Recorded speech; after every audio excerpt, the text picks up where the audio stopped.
Bismillahirrahmanirrahim. Assalamualaikum warahmatullahi taala wabarakatuh. Alhamdulillahirabbil alamin. Bihi nasta'in wa la 'udwana illa 'alal zalimin. Subhanaka la 'ilma lana illa ma 'allamtana innaka antal alimul hakim. Rabbi shrah li sadri wa yassir li amri wahlul 'uqdatam min lisani yafqahu qawli. Amin. Jadi sihat ke tuan-tuan? Untuk lama juga saya tak bagi kuliah di Tadabur Center ni. Seingat saya last sekali bulan 3 dulu. Tak dengar? Okey.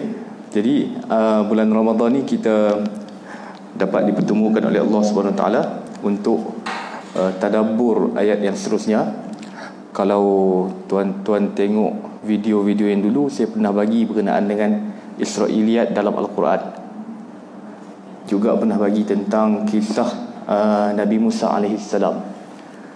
Dan ini adalah bersempena dengan bulan Ramadan. Kita tadabbur ayat-ayat puasa dalam Al-Quran. Dan kalau kita tengok, siapa yang ada Al-Quran boleh buka muka surat 28. Sebab ayat Ramadan ni, ayat puasa dalam Quran ni, dia bermula pada ayat 183 sampailah ayat 187 Surah Al-Baqarah. Okey, itu ayat puasa dalam Al-Quran. Dan bentuk tadabbur yang kita akan guna, kalau pernah datang kuliah Dr. Azrul Azlan, macam mana dia ulas surah Al-Fatihah. Okey, macam itulah juga kita akan praktikkan dalam dalam ayat-ayat puasa dalam Al-Quran ni. Kalau tak faham boleh tanya, kalau faham okey lah kan. Baik. Sebelum kita masuk kepada ayat-ayat Al-Quran berkenaan dengan puasa, saya ingat kita tengok dulu apa yang dimaksudkan dengan puasa. Okey, para ulama bila sebut tentang puasa, mereka sebut puasa ni adalah menahan diri daripada melakukan sesuatu. Itu maksud daripada segi bahasa.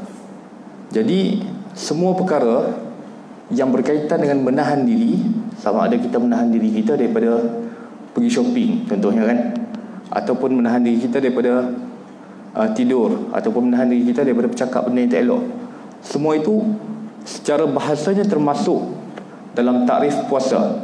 Itu puasa daripada sudut bahasa.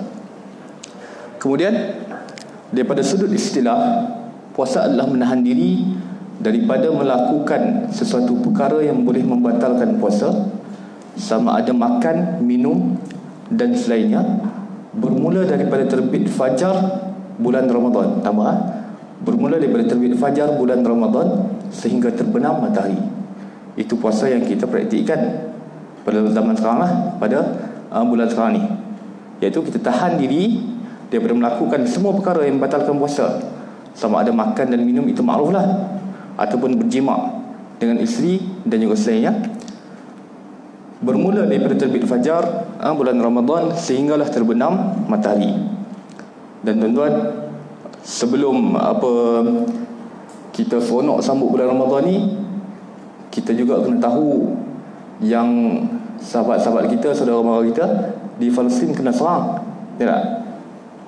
Dan realitinya memang Israel dan juga Amerika akan serang bumi Palestin, bumi Syria dan sebagainya pada bulan-bulan kebesaran Islam, pada hari-hari kebesaran Islam. Itu yang kita kena tahu. Jadi di sebalik kita sambut kemeriahan bulan Ramadan dan jauh lagi kemeriahan Raya Aidilfitri, kita juga kena tahu yang saudara-saudara kita kena serang di Palestin. Baik. Ini ayat-ayat yang berkaitan dengan puasa dalam bulan Ramadan. Tapi kecil tak nampak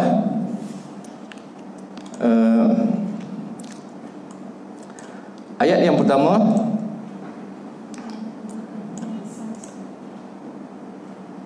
boleh zoom tak apalah, kita tengok note dekat surah. Ayat yang pertama adalah ayat ya ayyuhallazina amanu kutiba alaikumusiyam kama kutiba alal ladzina min qablikum la'allakum tattaqun.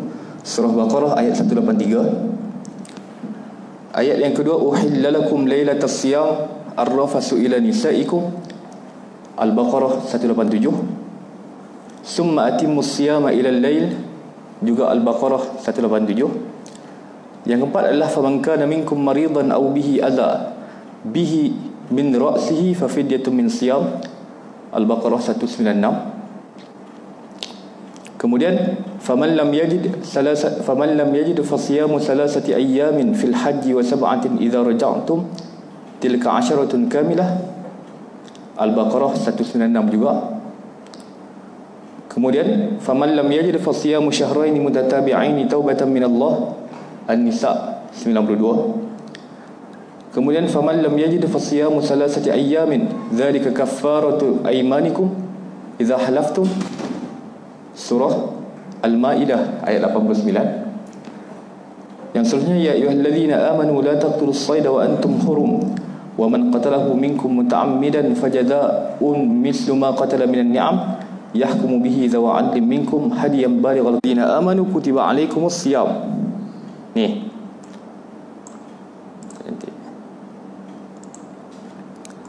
Nih. Kemudian uhilla lakum lailatas shiyam. Kemudian summa atimmus siyam. Sampailah ayat yang ke-9 ni, semuanya menyebut tentang menggunakan perkataan as-siyam. Tapi ayat yang 10 yang kita rekod dekat sini, Allah sebut menggunakan perkataan as-sawm. Jadi ada beza tak? Mesti ada beza. Apabila Allah menggunakan satu perkataan yang berlain dengan perkataan yang lain, ada beza yang sendiri. Dan penggunaan Al-Quran itu selalu menarik. Kalau kita baca Alhamdulillah dalam surah Fatihah tu kan, Alhamdulillah ni maksudnya segala puji bagi Allah. Kalau Allah sebut Al-Madhu ni pun puji juga. Al-Madhu lillah, tata bahasa Arabnya betul, penggunaannya betul. Tapi sebab apa Allah gunakan perkataan Alhamdu dan tak guna perkataan Al-Madhu? Saya bagi contoh lah kan. Alhamdu digunakan untuk kita kagum benda-benda yang hidup. Alhamdulillah. Bila kita tengok benda-benda yang hidup, kita sebut Alhamdulillah. Kita puji benda-benda yang hidup. Tapi kalau Al-Madhu, kita puji benda-benda yang mati. Kita tengok emas, kita tengok berlian, hidup tak? Tak hidup. Kita tengok permata, itu guna perkataan Al-Madhu. Jadi bila Allah sebut Alhamdulillah, Allah nak puji Allah kan, Allah itu hidup kan, sebab itu Allah guna perkataan Alhamdu. Okey? Clear? Boleh pergi ya? Baik. Sebab apa Allah guna pada sebahagian tempat as-sawm dan Allah guna pada sebahagian tempat as-siyam? Pandangan yang pertama adalah tidak ada perbezaan antara keduanya. Kerana as-sawm dan juga as-siyam, kedua-duanya bermaksud menahan diri daripada makan dan minum dan sebagainya lah. Jadi tidak ada beza lah. Dan pandangan ini betul daripada sudut bahasa. Okey. Tapi daripada sudut istilah, kalau kita tengok dalam ayat, semua perkataan as-siyam digunakan untuk jamak, untuk plural. Semua perkataan as-siyam digunakan untuk plural. Bila Allah sebut kutiba alaikumus siyam, adakah Allah maksudkan difardukan kepada Nabi seorang saja ataupun difardukan kepada umat semuanya? Difardukan kepada umat semuanya. Bila Allah sebut berkenaan dengan dam haji, siapa yang tak buat sebahagian rukun haji kena dam, adakah sebahagian orang saja ataupun semua yang tak buat? Semua yang tak buat dam haji itu kena ada dam haji, antaranya adalah puasa. Sebab itu Allah guna perkataan siyam. Yang kedua, as-sawm pula adalah singular. Singular ni mufrad lah. Jadi bila Allah sebut berkenaan dengan puasa Maryam, inni nazartu lirrahmani sawma falam ukallibal yawma insiya, sesungguhnya aku bernazar kepada Allah untuk berpuasa, falam ukalliman nas falam ukallimal yawma insiya, dan aku tidak akan bercakap dengan seorang pun hari ini. Jadi yang pertama, puasa yang dimaksudkan oleh Maryam ni puasa makan minum kan, puasa bercakap. Puasa bercakap. Dan as-sawm yang digunakan tu Maryam seorang ke orang lain sama? Maryam seorang. Jadi penggunaan Al-Quran, as-sawm adalah untuk singular, as-siyam adalah untuk plural. Itu perbezaan yang pertama yang kita boleh tengok. Okey kan? Berat tak? Okey banyak lagi yang masuk ni. Okey, itu yang pertama. Yang kedua, kalau kita tengok as-siyam semuanya berkaitan dengan ibadah yang difardukan kepada kita, yang disyariatkan kepada kita. Bila Allah sebut berkenaan dengan puasa Ramadan, itu syariat Allah kepada kita kan. Sebab itu Allah sebut ya ayyuhallazina amanu kutiba alaikumus-siyam. Okey, sebab itu adalah syariat. Summa kalau tengok ayat kedua, uhillalakum lailatas-siyam, yang dimaksudkan adalah malam pada bulan Ramadan. Dihalalkan bagi kamu pada malam pada bulan Ramadan itu untuk bergaul dengan isteri-isteri kamu. Uhillalakum lailatas-siyam, yang dimaksudkan adalah malam bulan Ramadan. Dan bulan Ramadan ni adalah bulan puasa yang disyariatkan kepada kita. Jadi perbezaan yang kedua antara as-saum dan juga as-siyam, as-siyam ni semua yang berkaitan dengan syariat Allah, ibadat kita dan sebagainya. Tapi as-saum pula bukan syariat, bukan ibadat yang diwajibkan kepada kita. Jadi bila Maryam sebut inni nazartu lirrahmani sauma, adakah kita diwajibkan bernazar? Tak diwajibkan. Yang tu pemilihan saja, ikhtiar daripada kita. Sekadar pilihan daripada kita untuk bernazar ataupun tidak. Jadi as-siyam adalah berkaitan dengan ibadat. As-saum yang digunakan dalam Al-Quran tidak berkaitan dengan ibadat. Okey, itu perbezaan antara as-siyam dan juga as-saum. Baik. Kalau ada Quran boleh buka muka surat 28, tadabbur ayat 183 surah Al-Baqarah. Ayat ni sebenarnya menceritakan berkenaan dengan pensyariatan puasa bulan Ramadan. Jadi sempena dengan bulan Ramadan, kita tadabbur beberapa ayat yang berkaitan dengan persyariatan puasa bulan Ramadan, dan juga ayat-ayat lain berkenaan dengan bulan Ramadan. Allah Subhanahu wa taala berfirman, ya ayyuhallazina amanu kutiba alaikumus-siyam kama kutiba alal ladzina min qablikum la'allakum tattaqun. Wahai orang-orang yang beriman, difardukan, diwajibkan, ditetapkan, semua tu maksud kutiba alaikumus-siyam. Difardukan ke atas kamu as-siyamu. As-siyamu puasalah. Kama kutiba alal ladzina min qablikum, seperti mana difardukan kepada golongan terdahulu, la'allakum tattaqun, semoga-moga kamu bertakwa.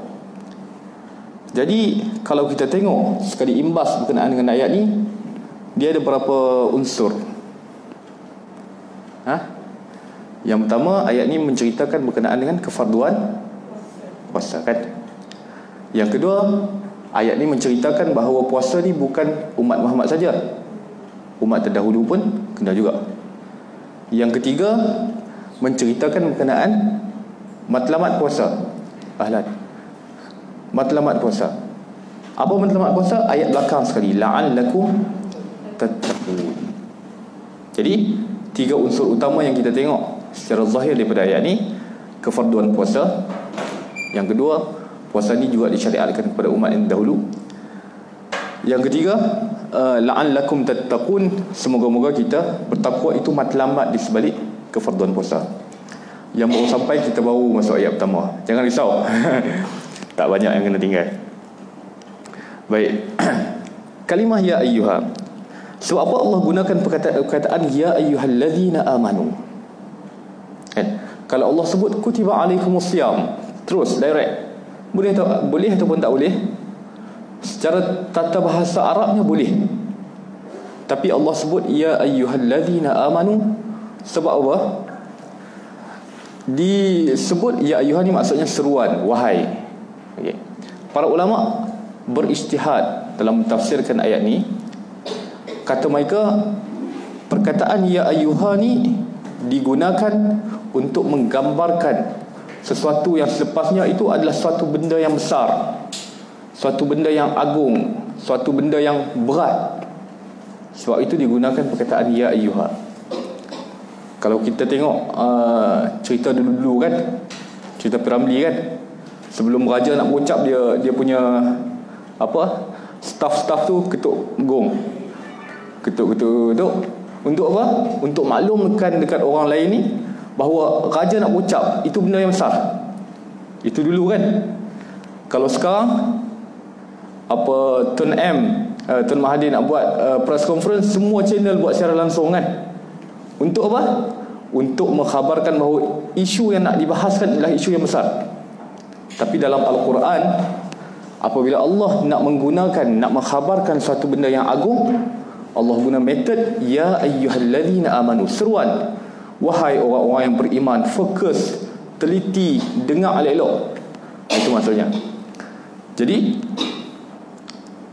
perkataan ya ayyuha ni menunjukkan kepada nak datang ni benda yang baru, benda yang berat, benda yang agung. Itu yang pertama. Jadi apa keagungan puasa? Puasa ni tak ada apa saja. Banyak keagungan puasa ni. Kalau kita tengok dalam hadis, Nabi SAW menyebut kullu amali ibni adam lahu illa siyam fa innahu li wa ana ajzi bih. Kata dalam hadis qudsi, setiap amal anak Adam ini semuanya untuk anak Adam, illa siyam, kecuali puasa. Fa innahu li, sesungguhnya puasa itu untuk aku, Allah kata. Wa ana ajzi bih, dan akulah yang akan mengganjarkan puasa. Jadi ini benda yang agung, menunjukkan puasa ni adalah benda yang agung. Sebab apa Allah sebut wa ana ajzi bih berbanding amalan yang lain? Yang pertama, puasa ni tidak menunjukkan kepada riak, kan? Semua orang puasa saja, tapi tak semua orang solat malam, kan? Tak semua orang solat duha, kan? Jadi puasa ni tak menunjukkan kepada riak. Kalau sedekah, semua orang sedekah, kan? Tak sedekah. Tapi kalau puasa, semua orang puasa. Jadi ini antara sir hadis ni, antara rahsia penggunaan wa ana ajzi bih. Jadi puasa tu agung tak? Agung. So itu Allah guna perkataan ya ayyuha. Okey. Kemudian ada tak hadis lain? Nabi SAW juga sebut man qama ramadhana imanan wa ihtisabah ghufira lahu ma taqaddama min dhanbih. Sesiapa yang mendirikan Ramadan maksudnya yang mendirikan puasa dan juga mendirikan malam-malam Ramadan imanan wa ihtisaba, dengan penuh keimanan, dengan penuh kesedaran, ghufira lahu ma taqaddama min dhanbih, maka ni akan diampunkan dosa-dosa yang lalu. Jadi besar tak fadilat puasa ni? Besar. Kedudukan puasa ni besar. Jadi sesuai dah Allah guna perkataan ya ayyuha, sesuai. Sebab itu Allah gunakan perkataan ya ayyuha. Baik. Okey. Boleh lagi? Boleh next. Ya ayyuhalladzina amanu kutiba alaikumus-shiyam. Kutiba. Sebab apa Allah gunakan perkataan kutiba dan Allah tidak menggunakan perkataan yang lain? Kalau kita tengok dalam ayat kefarduan solat, Allah sebut wa aqimu as-salah, dirikanlah solat. Tapi dalam kefarduan puasa Allah sebut kutiba alaikumus-shiyam. Jadi sebab apa Allah tak guna perkataan aqimu juga? Kan? Kalau ikut boleh je aqimus-shiyam. Ataupun boleh juga Allah gunakan perkataan furidha. Furidha ni maksudnya difardukan kepada kamu puasa. Boleh ya? Daripada sudut tata bahasa Arab boleh digunakan. Para ulama sekali lagi mengkaji benda ni, ahli tafsir mengkaji benda ni, dan mereka menyimpulkan bahawa perkataan kutiba ni ada maksud yang lebih luas daripada furidha, dan ada hikmah yang tersendiri Allah guna perkataan kutiba. Iaitu hikmahnya apa? Hikmahnya setiap hukum ataupun syariat yang dimulakan dengan perkataan kutiba, kita boleh akses logik hukum tersebut. Kalau kita solat subuh 2 rakaat, solat zuhur 4 rakaat. So apa zuhur 4 rakaat, subuh 2 rakaat? Kita boleh akses tak? Tak boleh. Kita tak boleh fikir benda tu. Sebab apa subuh kena buat waktu pagi, zuhur kena buat waktu tengah hari? Kita tak boleh fikir benda tu. Jadi para ulama dalam bab solat ni dia ringkaskan dan simpulkan bahawa ini adalah bab ubudiyah. Kita solat tu semata-mata untuk ibadat kepada Allah. Tapi sebab apa 4 rakaat, sebab apa 2 rakaat, sebab apa waktu tengah hari, sebab apa waktu siang, sebab apa waktu malam, itu kita tak tahu. Tetapi berbanding dengan ayat-ayat lain yang bermula dengan perkataan kutiba, semuanya kita boleh fikir secara logik akal. Contoh, Allah sebut berkenaan dengan ayat qisas, kutiba alaikumul qisas bil qatla, al-hurr bil hurr dan sebagainya. Qisas ni maksudnya bunuh balik. Orang bunuh kita, kita bunuh balik. Itu hukum dalam syariat Islam. Apa sir ataupun apa rahsia di sebalik pensyariatan ini? Logiknya, rahsianya adalah untuk mencapai keadilan, kan? Orang buat jahat kat kita buat jahat baliklah. Itu logiknya. Tetapi dalam ayat Siyam, apabila Allah sebut kutiba alaikumus siyam, Allah nak maksudkan apabila aku pada bulan ini melarang untuk kita buat perkara yang harus, maka next, selepasnya itu akan melatih diri kita meninggalkan perkara yang lebih besar. Faham? Makan dan minum haram ke harus? Harus. Bulan Ramadan kita boleh makan dan minum kah? Tak boleh. Jadi bulan Ramadan ni Allah Ta'ala melarang kita melakukan perkara yang harus, makan dan minum. Bila perkara yang harus, kita latih diri kita untuk tak buat perkara yang harus, lebih besar lagi untuk kita meninggalkan perkara yang buruk, lebih besar lagi untuk kita meninggalkan perkara yang haram. Itu hikmah ataupun logik di sebalik penggunaan kalimah kutiba. Okey, dapat? Baik. Kita tengok. Kemudian kembali kepada perkataan siyam. Tadi kita bincang dalam perkataan siyam ni, tapi kita kembali juga kepada perkataan siyam. Sebab ya ayyuhallazina amanu kutiba alaikumus siyam. Dan Allah tak sebut kutiba alaikumus shaum. Kita sebut tadi bahawa siyam itu adalah plural, kan? Dan siyam itu adalah ibadah. Dan ini mengisyaratkan kepada ruh jemaah, ruh bermasyarakat dalam puasa ni. Seperti mana apa syariat-syariat yang lain, puasa juga dia ada ruh kemasyarakatan yang ada dalam ibadah puasa. Dan kalau kita tengok dalam syariat Islam, memang ada banyak syariat yang mengutamakan kesatuan umat, mengutamakan kemasyarakatan dan sebagainya. Solat Jumaat, tuan-tuan, boleh dibuat seorang-seorang ke? Tak boleh. Kena buat berjamaah. Ziarah menziarahi ni seorang-seorang ke? Tak. Kita mesti ziarah kawan kita, takkan nak ziarah diri sendiri, kan? Kemudian apa lagi? Haji boleh buat seorang-seorang ke? Haji ni pada bulan yang sama, pada hari yang sama, semua orang dengan pakaian yang sama, kan? Masjid itu adalah tanda ataupun simbol kesatuan umat. Ke kita buat masjid ni untuk kita seorang? Tak. Untuk orang lain juga. Jadi macam itulah juga puasa. Bila Allah fardukan puasa, Allah tak fardukan untuk Nabi seorang, Allah fardukan kepada semua. Dan bila Allah fardukan puasa, bukannya maksudnya awak boleh buka puasa tengah hari, yang ni boleh buka puasa asar, yang ni boleh buka puasa pagi. Tak. Semua orang sama waktu tempohnya. Jadi itu ruh jemaah, ruh masyarakat, kesatuan umat dalam ibadah puasa tu. Jadi wajib puasa ni pada bila? Wajib puasa tahun kedua Hijrah, selepas Nabi berhijrah ke Madinah. Okay?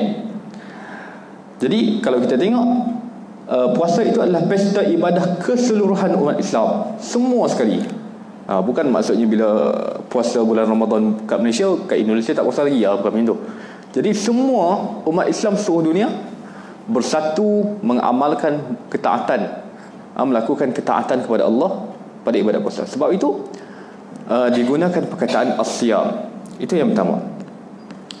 Yang kedua, puasa juga adalah untuk mengingatkan kita kepada orang miskin. Sebab itu puasa ni, hikmah dia bukan semata-mata lapar saja, tapi kita kena tahu bahawa di sebalik ibadah puasa ni ada rahsia-rahsia yang tersembunyi, ada maksud-maksud lain yang tersembunyi. Kalaulah puasa itu sekadar lapar, pasti puasa daripada pagi sampai malam lebih besar ganjaran dia. Sebab apa? Sebab lebih lapar, tak? Ataupun puasa 4-5 jam pun kita dah rasa lapar. Tapi ibadah puasa ni Allah tetapkan daripada pagi, daripada fajar sampai ke maghrib. Untuk apa? Untuk kita ingat bahawa di sebalik kesenangan kita ni ada orang lain yang dalam kesusahan. Jadi hari ni, bulan ni, kita semua sama-sama susah. Itu juga adalah ruh jamaah dalam ayat puasa. Ya ayyuhallazina amanu kutiba alaikumusiyam. Baru 4 perkataan tuan-tuan. Banyak lagi kita tak masuk. Okey, boleh masuk? Faham ke? Ini yang terakhir bagi ayat 183. Sebab saya tak nak ulas berkenaan dengan kama kutiba alal ladzina min qablikum. Sebab itu sangat rumit. Ada perbahasan berkenaan dengan perumpamaan. Apapun, ayat kama kutiba alal ladzina min qablikum itu mengisyaratkan bahawa puasa ni bukannya umat Nabi Muhammad sallallahu alaihi wasallam saja, tapi puasa ni juga turut dilakukan oleh umat-umat yang dahulu. Kalau kita tengok Nabi sallallahu alaihi wasallam apabila puasa Yaum Ashura. Sebab apa Nabi puasa Yaum Ashura? Sebab Nabi tengok ada golongan Nasrani yang puasa untuk Nabi Musa alaihi salam, pembebasan Nabi Musa AS. Jadi Nabi kata, nahnu ahaqqu bis-shaumi minhum. Kami ni sepatutnya lebih berhak untuk puasa daripada mereka. Jadi bila kaum Nasrani puasa, umat terdahulu puasa, agama yang lain puasa, itu juga menunjukkan bahawa puasa ni ada sejak zaman dahulu. Itu sebenarnya ayat kama kutiba 'alal ladzina min qablikum. Okey? Secara ringkaslah. Kemudian matlamat puasa adalah takwa. Kalau kita tengok di penghujung ayat itu, ya ayyuhalladzina amanu kutiba alaikumusiyam kama kutiba alal ladzina min qablikum la'allakum tattaqun. La'allakum tattaqun tu maksudnya supaya kamu bertakwa. Supaya kamu bertakwa ini adalah matlamat utama dalam puasa. Jadi macam kita sebut tadi, Allah bila fardukan puasa bukannya untuk kita berlapar, bukannya juga untuk kita ni sihat. Sekalipun kajian sains menunjukkan seorang yang puasa tu dapat sihat lebih daripada orang yang lain kan. Jadi bukannya untuk matlamat-matlamat yang macam tu, tapi Allah nak di sebalik kita berpuasa ni adalah untuk kita menjadi orang yang bertakwa. Apa maksud takwa? Takwa ni secara umum adalah kita melakukan ketaatan kepada Allah, sama ada dengan melakukan perkara yang diperintah olehnya ataupun meninggalkan perkara yang dilarang olehnya. Itu takwa. Semakin dekat kita dengan Allah, semakin dekat kita dengan takwa. Itu takwa. Baik, apa kaitan takwa dengan puasa? Sebenarnya tuan-tuan, bila kita sebut puasa ini ada ruh jemaah, ada unsur kesatuan umat, kemudian kita sebut yang puasa ini dapat menahan nafsu kita, dapat menahan diri kita daripada melakukan perkara yang harus, dan kemudian meninggalkan, lebih besar daripada itu adalah meninggalkan perkara yang haram. Itu sebenarnya takwa lah. Itu tarbiyah, disiplin, permulaan disiplin kita untuk meninggalkan perkara-perkara yang lebih mungkar.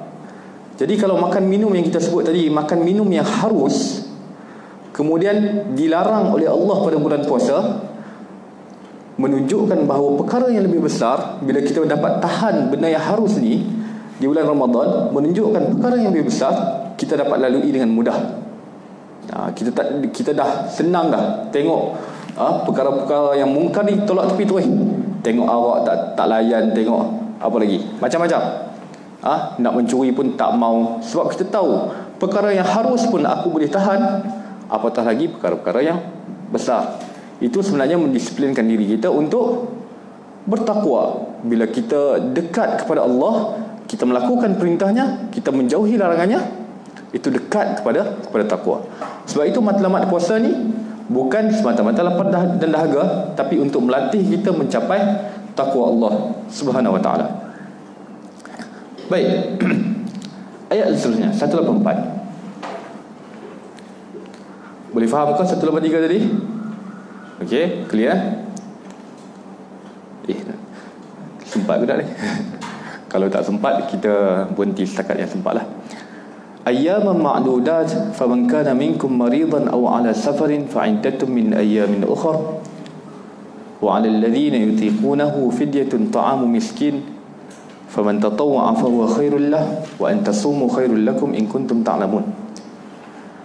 Ayyaman ma'dudat, puasa yang diwajibkan. Apa kalau kita tengok dalam ayat ni, perkara-perkara yang zahir dalam ayat ni adalah Allah nak khabarkan bahawa puasa ni bukan lama pun, 30 hari saja. Sebab itu Allah gunakan perkataan ayyaman ma'dudat. Puasa yang diwajibkan itu adalah beberapa hari tertentu sahaja. Allah kurniakan kepada kita setahun 365 hari, 12 bulan. Tapi yang Allah wajibkan hanyalah 30 hari, hanyalah 1 bulan.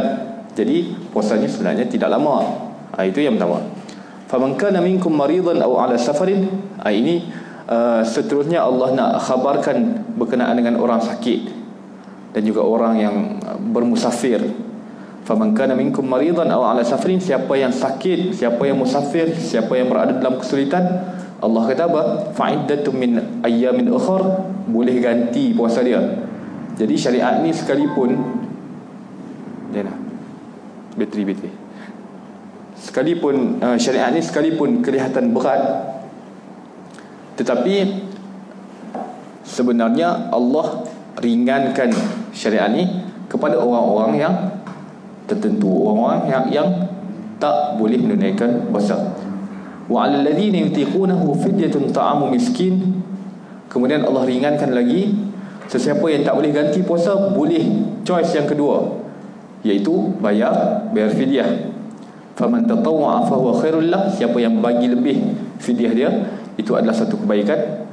Wa antasumu khairul lakum, tetapi berpuasa itu adalah lebih baik in kuntum ta'lamun. Okey, itu secara zahir berkaitan dengan ayat ni. Kita masuk satu persatu. Ayyaman ma'dudat. Ayyaman ma'dudat kita sebut tadi mengisyaratkan kepada tempoh yang seketika sahaja, kan? Allah bagi kepada kita 1 tahun penuh, 365 hari. Tetapi yang diwajibkan untuk kita berpuasa hanyalah 30 hari. Itu pun kadang-kadang 29 hari. Benar tak? Tak cukup pun 30. Allah kurniakan kepada kita setahun 12 bulan, tetapi yang diwajibkan kepada kita adalah sebulan saja. Jadi adakah itu satu kezaliman? Bukan satu kezaliman. Sebab itu Allah guna perkataan ayyaman ma'dudat. Puasa ni tak lama, sebulan saja.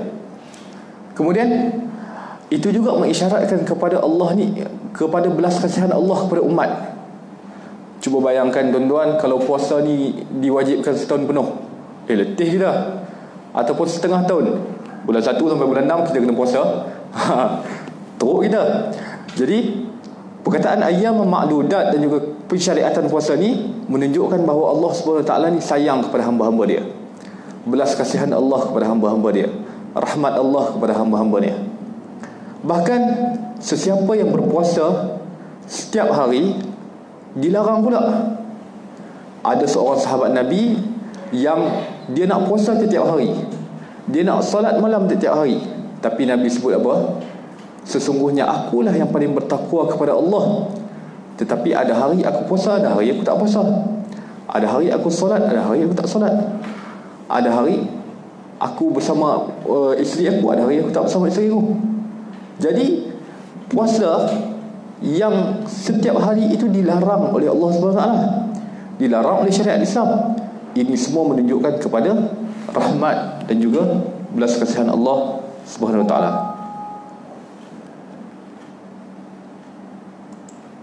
Okey. Seterusnya tuan-tuan. Faman kana minkum maridan aw ala safar. Ini juga sekali lagi mengisyaratkan kepada rahmat Allah Subhanahu Wa Taala. Sekalipun puasa itu difardukan kepada bulan puasa saja, 1 bulan saja, 30 hari saja, itu pun dah menunjukkan bahawa Allah Ta'ala ni belas kasihan kepada hamba-hambanya. Bahkan lebih daripada itu, Allah kata tak semua orang pun boleh puasa ni. Allah tahu di kalangan hamba dia ada yang sakit, ada yang sihat, ada yang jalan jauh dan sebagainya. Sedar? Jadi belas kasihan Allah itu lebih luas daripada kita sangka. Tak semua pun ditaklifkan untuk puasa ni. Yang ditaklifkan untuk puasa ni hanyalah kepada orang-orang yang sihat tubuh badan, yang mampu saja. Sesiapa yang sakit, sesiapa yang berada dalam musafir, tak mengapa kalau mereka ni buka puasa. Baik, kalau kita tengok dalam ayat ni, faman kana minkum, kan kita sebut penggunaan perkataan as-siyam adalah untuk mengisyaratkan kepada ruh jamaah, ruh kesatuan umat. Begitu juga dalam ayat ni Allah guna perkataan minkum. Minkum ni maksudnya sebahagian daripada kamu. Kalau Allah sebut faman kana maridan, boleh ataupun tak? Boleh. Bahkan ada ayat yang seterusnya Allah guna faman kana maridan. Tapi dalam ayat ni Allah tambah faman kana minkum maridan. Jika ada di kalangan kamu tu. Mengisyaratkan kepada apa? Sekali lagi Allah nak isyaratkan berkenaan dengan ruh jamaah, ruh kesatuan umat dalam di sebalik kefarduan puasa. Apa isyaratnya? Allah nak gambarkan bahawa umat ini adalah umat yang satu. Apabila sebahagian yang sakit boleh meninggalkan puasa, sebenarnya sebahagian itu kita kena tolong. Sebahagian itu juga adalah sebahagian daripada umat kita. Itu adalah ruh jamaah di sebalik penggunaan faman kana minkum. Okey, faman kana minkum maridan aw ala safar, siapa yang di kalangan kamu yang sakit ataupun berada dalam musafir. Para ulama khilaf berkenaan dengan safar yang boleh diharuskan buka puasa. Yang pentingnya safar yang ada kesulitan, sebab zaman dulu semuanya musafir menggunakan haiwan, sama ada naik kuda ataupun naik unta dan sebagainya. Jadi terzahir kesulitan tu. Tapi zaman kita ni naik flight, ada aircon lagi. Naik bas, ada aircon lagi. Naik kereta, ada aircon lagi. Seolah-olah macam tak terzahir kesulitan tersebut. Apapun musafir, ulama juga khilaf berkenaan dengan jarak musafir yang diharuskan buka puasa. Jumhur mengatakan adalah jarak yang sama yang diharuskan untuk jamak solat. Okey, jadi jarak yang sama untuk, kalau mazhab Syafi'i dalam 90 km boleh buka puasa. Faman kana minkum maridan aw ala safarin fa'iddatun min ayyamin ukhra. Ini adalah untuk pensyariatan menggantikan puasa. Jadi siapa yang sakit, siapa yang dalam musafir pada jarak yang tertentu, Allah bagi keringanan kepada mereka ni untuk menggantikan puasa mereka pada hari yang lain. Tapi tuan-tuan, hari yang lain ni sama ke dengan bulan Ramadan? Tak sama. Tapi boleh tak ganti? Boleh. Ini juga adalah rahmat Allah lagi. Kita sebut rahmat Allah ni banyak. Sekali lagi Allah mengisyaratkan berkenaan dengan rahmat Allah. Sesiapa yang sakit, sesiapa yang musafir pada jarak yang tertentu, dalam kesulitan dan sebagainya, boleh untuk buka puasa dan boleh menggantikan fa'iddatun min ayyamin ukhra, boleh menggantikan puasa tersebut. Kemudian wa 'alal ladzina yutiqunahu fidyatun ta'am miskin. Sekali lagi Allah mengisyaratkan berkenaan dengan rahmat Allah. Kita sebut pada awal tadi semua rahmat Allah. Kita sebut dalam setahun hanya sebulan dikenakan puasa. Kemudian dikenakan puasa pula bukan semua orang, hanya orang-orang tertentu saja. Kemudian siapa yang buka puasa ni boleh ganti. Siapa yang tak mampu untuk ganti, sekali lagi Allah mengisyaratkan berkenaan dengan rahmat Allah, boleh bayar fidyah. Tak perlu puasa lagi. Orang yang tua-tua tuan-tuan, umur 80 lebih, umur 90 lebih, umur 100 lebih, kadang-kadang puasa ke tak puasa ke, dia kena buka. Kena buka puasa, tak boleh puasa. Jadi pada keadaan yang macam ni, mereka tak perlu ganti puasa mereka tu dengan puasa, tapi mereka kena bayar fidyah. Sekali lagi rahmat Allah Subhanahu Wa Taala kepada kita. Dan kaedah yang umum, kalau kita tengok dalam ayat Quran pun ada ayat-ayat yang menyebutkan bahawa tidak semua persyariat Allah ni kena kepada orang. Allah sebut dalam Quran dalam ayat yang lain, la yukallifullahu nafsan illa wus'aha. Allah tidak mentaklifkan seseorang melainkan apa yang dia mampu. Jadi ini adalah praktik daripada kaedah tu. Okey, begitu juga dalam kaedah fiqh menyebut ad-darurat tubihul mahzurat, seperti itu kan. Dalam hal-hal yang darurat kita boleh melakukan perkara-perkara yang haram. Contohnya bila kita tersesat tengah hutan ke, kelaparan, tak ada makanan apa yang ada dan sebagainya, tiba-tiba khinzir lalu depan, boleh bunuh, boleh makan. Jadi ini juga menunjukkan bahawa keringanan dan juga dalam syariat agama kita, dan ini adalah salah satu praktik bagi kaedah keringanan dalam syariat agama kita. Baik. Wa antasumu khairul lakum in kuntum ta'lamun. Wa antasumu khairul lakum in kuntum ta'lamun. Perubahan khitab daripada ghaib kepada mutakallim itu sukar untuk diterjemahkan juga. Sebab macam ni, kalau kita tengok ayat 184 tu, Allah sebut faman kana minkum maridan, sesiapa di antara kamu yang sakit, au ala safarin, ataupun yang berada dalam pemusafiran, sepatutnya Allah akan guna wa an yasumu, bagi mereka lah, mereka yang sakit, mereka yang dalam pemusafiran. Tetapi tiba-tiba Allah gunakan wa antasumu, kamu ni, kamu, bagi kamu puasa itu lebih bagus. Okey, clear tak? Nampak tak? Okey, kan ada basic bahasa Arab, ada yang tak ada basic bahasa Arab. Okey, tapi nampak kan, sepatutnya bila Allah sebut bagi orang-orang yang sakit, bagi orang-orang yang musafir, bagi mereka lah, betul tak? Allah tak akan guna bagi kamu. Apa kaitan kamu pula Allah guna? Sepatutnya bagi mereka. Wa an yasumu khairal lahum, itu penggunaan yang sepatutnya. Tetapi tiba-tiba Allah kata bagi kamu puasa itu lebih afdal. Apa isyaratnya? Okey, dapat tangkap? Faham tak? Macam tak faham je ni. Bagi kamu tu maksudnya yang bukan musafir dan bukan sakit kan? Dia ada isyarat. Okey, macam itulah maksudnya. Kenapa lah maksud soalan? Kenapa digunakan bagi kamu? Sepatutnya bagi mereka yang musafir dengan sakit. Yang musafir dan sakit tadi. Bagi mereka itu puasa itu lebih baik sepatutnya. Tiba-tiba Allah guna bagi kamu. Apa kaitan dengan kita yang tak sakit, kita yang tak musafir ni? Okey? Mungkin ada yang tak sakit dan tak musafir meninggalkan puasa. Kita tengok. Wa antasumu khairul lakum. Perubahan ghaib kepada mutakallim. Ghaib ni maksudnya orang yang kita bicarakan. Orang kita sebut dia ni dulu mengaji di sekalian. Dia tu ada dekat depan kita ke? Kemungkinan tak ada. Okey.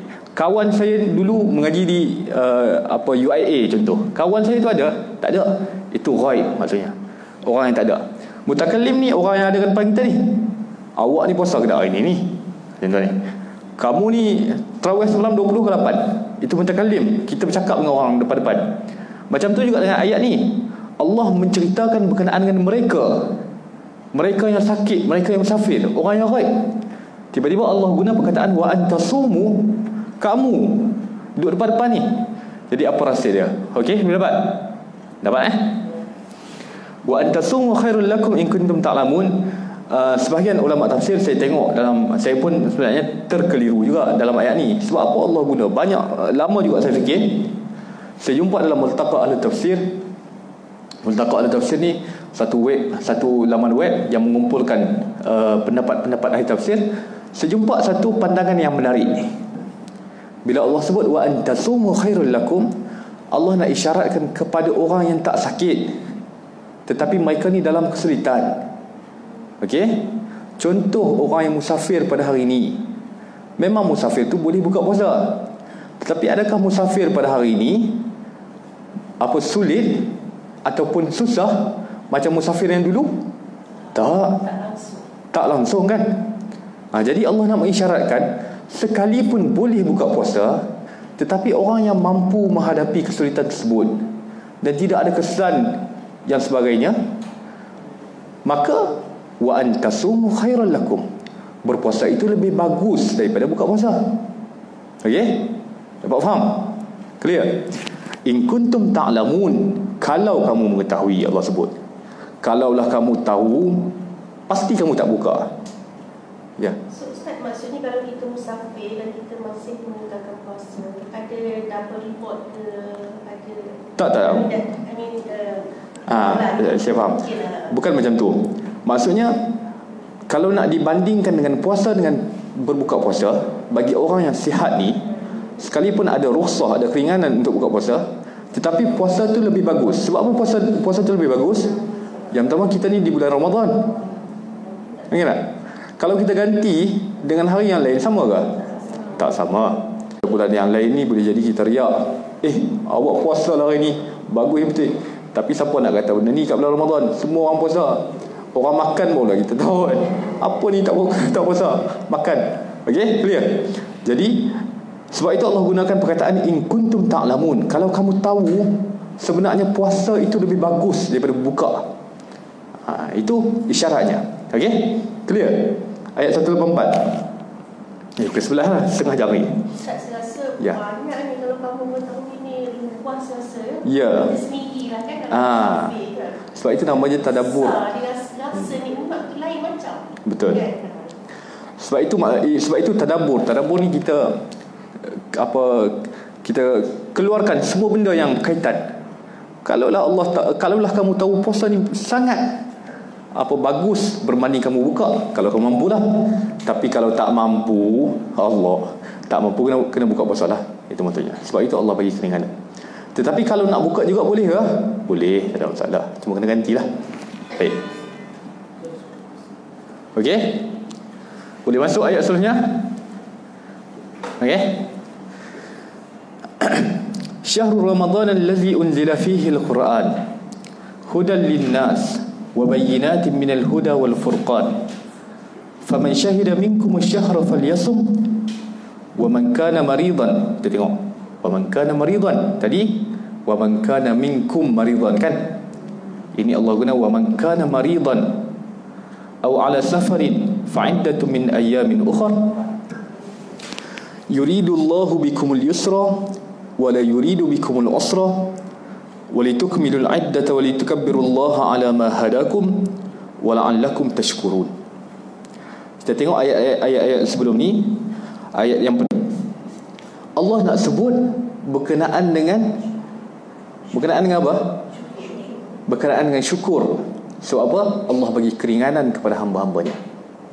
Sebab itu bila Allah bagi keringanan kepada kita apa yang kita kena buat?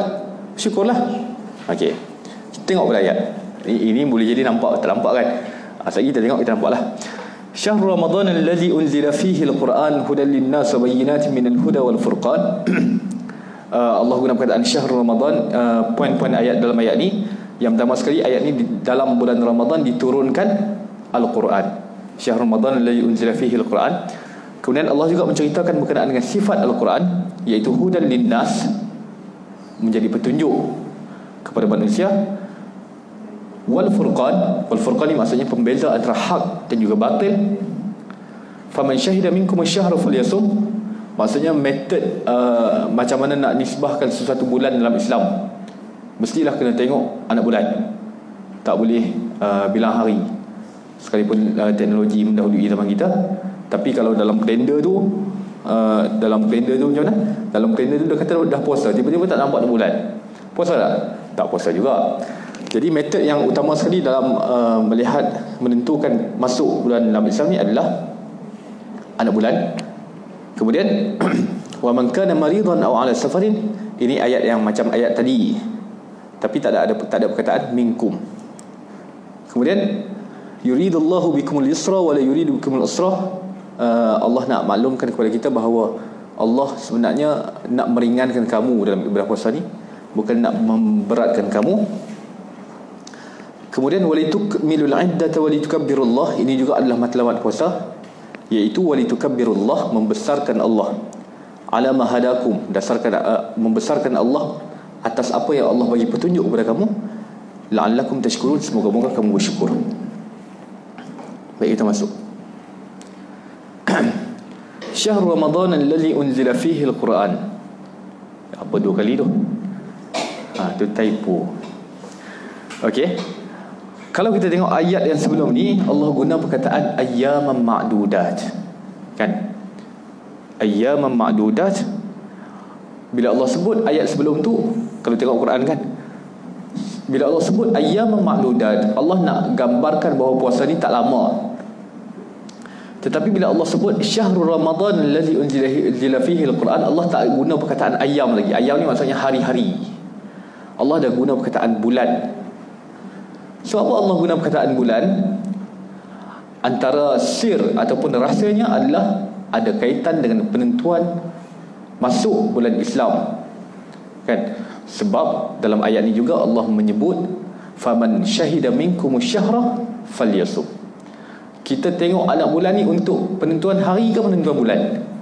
Penentuan bulan. So itu Allah guna, logiknya Allah guna perkataan asy-syahr. Kemudian ar-ramdu syahrul Ramadan. Syahrul Ramadan, ar-ramdu ni maksudnya panas terik. Kita di Malaysia ni panas ke bulan Ramadan kalau banding bulan lain? Itu tak terasa sangat sebab kita ni khatulistiwa. Tetapi kalau negara-negara yang 4 musim, kebiasaannya tambah-tambah di negara Arab, memang bulan Ramadan ni akan berlaku di musim panas. Musim panas ni tuan-tuan, siang lama. Saya ingat dulu bila saya di Jordan, saya belajar di Jordan. Bila saya belajar di Jordan dulu, kami selepas tarawih dengan sahur tu kami tak tidur. Dan memang rutin masyarakat Arab pun tak tidur. Sebab apa? Sebab siangnya pendek, sebab malamnya pendek. Jadi lepas tarawih tu stay up, duduk kat koridor rumah ke buat apa-apa kan, sampai sahur. Lepas sahur boleh tidur. Dan pekerjaan, siapa yang kerja, macam kami kelas di jamiah pun dilewatkan. Sebab bila malam dah terlalu panjang, bila siang dah terlalu panjang, mereka lewatkan mula kelas dan mula kerja. Dia punya shift tu kan, dia lewatkan. Jadi macam itulah Ramadan. Maksud ramdu ni, kalau di Malaysia mungkin tak rasa, tapi di negara yang puasanya 20 jam, puasanya 18 jam, memang mujahadah betul. Ini sabar betul ni. Memang terasa syahrul Ramadan. Tapi Al-Imam Al-Qurtubi rahimahullah, dia sebut ada maksud lain yang boleh kita umumkan kepada semua tempat, iaitu bila Allah sebutkan bulan Ramadan ini bulan yang panas, yang dimaksudkan, dia takwil ayat ni, dia kata panas dengan membakar dosa-dosa orang Islam. Jadi apabila kita ni melakukan ketaatan kepada Allah SWT, panas yang dimaksudkan itu ada logiknya, adalah panas hasil daripada membakar dosa-dosa umat Islam. Allazi unzila fihi al-Quran. Kita tengok ayat ni, syahrul Ramadan allazi unzila fihi al-Quran. Selepas Allah masukkan Ramadan, Ramadan ni kita sebut tadi panas terik, tiba-tiba Allah datangkan unzila fihi al-Quran. Apa maksudnya? Antara sebabnya adalah supaya Allah nak mengingatkan kita jangan fikir tentang panas pada bulan Ramadan tu, tapi fikir tentang keagungan pada bulan Ramadan tu. Okey? Apa keagungan bulan Ramadan ni? Banyaklah. Tapi dalam ayat ni Allah sebut keagungan dalam bulan Ramadan ni adalah diturunkan padanya Al-Quran. Okey?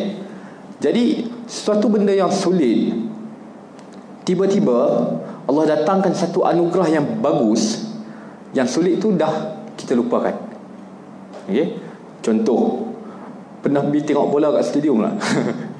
Siapa yang pernah pergi tengok bola kat stadium ni, berebut masuk final lagi kan? Susah. Berebut masuk susah. Kadang-kadang masuk tak ada tempat pun, kena berdiri 90 minit berdiri, tengok-tengok tim kita menang. Jadi kita pun lupa habis dah. Yang kena berdiri 90 minit, yang berebut masuk, yang masuk jam, semua dah lupa habis dah. Yang penting kemenangan tu. Betul tak? Macam ni juga bila Allah sebut syahrul Ramadan allazi unzila fihi al-Quran, Allah datangkan perkataan unzila fihi al-Quran di belakang kalimah Ramadan untuk kita lupakan panas terik bulan Ramadan tu, tapi fokus kepada keagungan bulan Ramadan. Allah twist. Macam novel kan, kalau supaya macam novel dia ada plot twist. Okay? Jadi Allah twist kita punya pemikiran. Jangan fikir tentang panas tu, tapi fikir tentang keagungan Allah. Padanya diturunkan Al-Quran.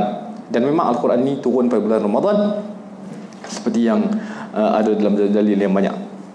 Ustaz, Ya. Masuk diturunkan dalam bulan Ramadan ni, ayat yang pertama tu ataupun keseluruhan Kena tengok boleh tu. Nanti saya tulis. Saya post di FB, insyaAllah. Di FB Tadabbur Center. Saya pun tak ingat lah. Nanti saya tengok dia. Okey. Kemudian Allah sebut hudal linnas wa bayyinatin minal huda wal furqan. Ini adalah sifat Al-Quran. Jadi kalau kita tengok apa ni, step by step Allah cerita kepada kita tu tersusun. Selepas Allah masukkan berkenaan dengan bulan Ramadan, tiba-tiba Allah kemudian barulah Allah ikut dengan isi dalam bulan Ramadan. Kemudian barulah Allah sebut lagi isi apa dalam isi bulan Ramadan tu. Jadi itu step by step yang tersusun dalam Al-Quran, yang Allah susun kepada kita. Kalau Allah sebut berkenaan dengan Quran dulu, barunya bulan Ramadan, nampak macam tak selari kan? Okey, seolah-olah macam Quran, tiba-tiba bulan Ramadan, tak ada kaitan. Adalah kaitan tapi tak selari. Jadi Allah gabungkan benda yang lebih luas, bulan Ramadan. Kemudian dalam bulan Ramadan tu diturunkan Al-Quran. Kemudian sifat Al-Quran pula. Dan ini banyak dalam ayat-ayat yang lain pun ada step-step yang tersusun ni. Sebab itu dalam Al-Quran, pemilihan kalimah, penyusunan kalimah dan sebagainya adalah teliti, sangat teliti. Tuan-tuan, Allah sebut dalam Al-Quran fa'tu bi suratin min misli. Allah cabar kadang-kadang dalam Quran ni ada ayat-ayat yang Allah cabar orang Arab untuk datangkan Quran yang sama. Fa'tu bi suratin min misli, Allah sebut. Kalau kamu ni pro sangat dalam bahasa Arab ni, kalau kamu ni tak beriman dengan Al-Quran, fa'tu bi suratin min misli, tulis satu surah yang sama dengan Quran. Secara logiknya orang Arab ni boleh tulis ataupun tak? Logiknya boleh tulis. Mereka ni ahli syair, mereka ni dia punya falsafah dalam bahasa Arab ni tinggi, kemahiran mereka ni dalam bahasa Arab ni tinggi. Tetapi susunan, adakah kalimah yang mereka guna tu ada maksud yang sendiri? Tak macam Quran. Adakah mereka boleh bezakan antara siyam dan juga shaum? Tak boleh. Adakah mereka boleh susun dengan tertib yang betul? Tak boleh. Jadi sebab itu Allah boleh mencabarkan mereka dan yakin tidak ada Al-Quran yang boleh ditulis sama dengan Al-Quran kita pula. Macam tu juga Al-Quran dalam surah ini, dalam ayat ini Allah sebut berkenaan dengan syahrul Ramadan, bulan Ramadan secara keseluruhan. Kemudian Allah masukkan intipati dalam bulan Ramadan, iaitu penurunan Al-Quran. Kemudian Allah masukkan pula apa inti Al-Quran, iaitu hudan linnas, memberi petunjuk kepada manusia, wa bayyinatin minal huda wal furqan, dan menerangkan ataupun membezakan antara yang baik dan juga yang buruk. Jadi susunan tu betul, susunan tu relevan, dan itu yang Allah guna. Okey. Faman syahida minkum asyhara falyasum. Ini seperti yang kita sebut, bahawa penentuan masuknya bulan-bulan Islam adalah melihat anak bulan. Okey. Dan ini juga mengisyaratkan bahawa kita ni tak boleh puasa dengan syak-syak. Sebelum Ramadan, sehari sebelum Ramadan tu kita ada Yaumus Syak. Betul tak? Pernah dengar? Kita tak pernah dengar Yaumus Syak. Yaumus Syak ni adalah yaum, hari yang kita dilarang puasa. Sebab apa kita tak boleh tentukan lagi ini bulan Ramadan ke belum bulan Ramadan. Itu maksudnya. Jadi kita puasa ni tak boleh ragu-ragu. Kita kena confirm masuk bulan Ramadan dulu barunya kita boleh puasa. Seperti mana ibadat-ibadat yang lain, kita tak boleh kata dah subuh ni, kita kena confirm masuk subuh dulu barulah boleh solat subuh. Confirm masuk zuhur dulu baru boleh solat zuhur. Jadi kita macam tu juga dengan bulan Ramadan, kita kena confirm masuk bulan Ramadan dulu barulah kita boleh puasa. Dan ini juga adalah kaedah dalam ibadah dalam Islam, iaitu kalau puasa kita kena tahan diri daripada fajar sampai ke maghrib. Itu kalau hari-hari. Kalau bulan, kita kena masuk bulan sampailah habis bulan, Itu ibadah dalam Islam, kaedah ibadah. Ada waktu-waktu yang khusus. Kalau tidak, kita sama je dengan ibadah-ibadah orang yang lain yang tidak ada waktu dan sebagainya. Kan?